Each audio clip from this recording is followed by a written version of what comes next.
If there's even one person out there who says that, that's amazing. It's very cool to think about.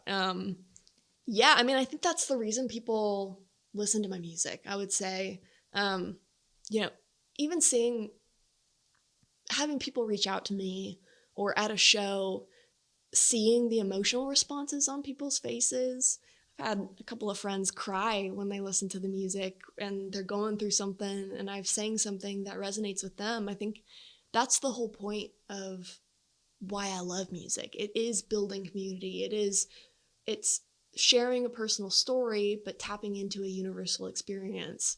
And to be able to share an emotion that resonates with someone and they find some level of comfort, I guess, in that shared experience.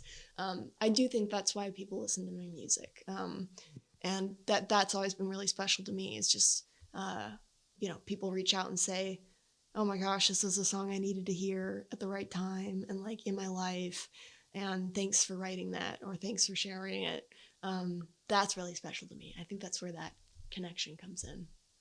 Well, the music that I've heard from you is easy to listen to. I don't have to really concentrate, or I don't have to play a song over and over and over to try to find what is she saying? Well, this right here, what does this mean? Everything seems to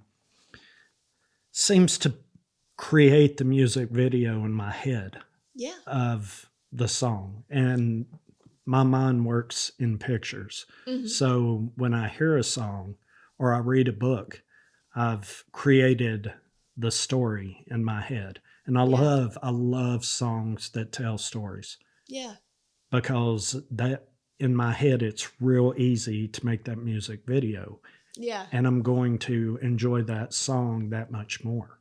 Yeah. And then maybe later on down the line I actually look that song up on YouTube or on, these other forms of media to try to find the video. It's like, okay, if I was producing the video, I know what I would do. So let's see what the real producers do. Yeah. And I really enjoy music videos that follow the song. Yeah. I'm not necessarily saying exactly, but the main theme of the video is the main theme of the song. It's not just some kind of crazy little mini movie over here and we're just going to throw the song on top of it and you're going to like it. No, I'm not going to like it. But your music makes it easy for me to produce that video in my head. And I appreciate that because there are a lot of people out there, a lot of great writers, and man, they write some just, if they put pen to paper, it's gold. Yeah. But I just don't get some of it. And if I have a hard time trying to make that song make sense, I'm just going to brush it over here and move on to something else. Yeah, and some people love the kind of music that speaks in metaphors and has very deep meanings and all of that. My dad was a songwriter. That's why I was born in Nashville. He's not anymore. I never quite worked out in the way he had hoped for, but he did well when he was here. But the piece of advice he always gave me was you don't need to try to come up with these obtuse ideas and concepts. It's write what you know, write what you're say what you're trying to say when you write music. You don't need to have people try to interpret it. You can just say what you want to say sometimes. And that sometimes there are spaces where metaphors are great and these deeper layered things are wonderful. But sometimes saying what you need to say very directly is the best line you could write.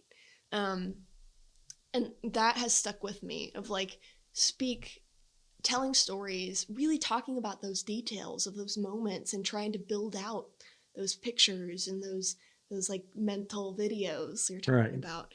And not trying to get too fancy when I don't need to. because something about describing those moments evokes those feelings and allows people to tap into that with you.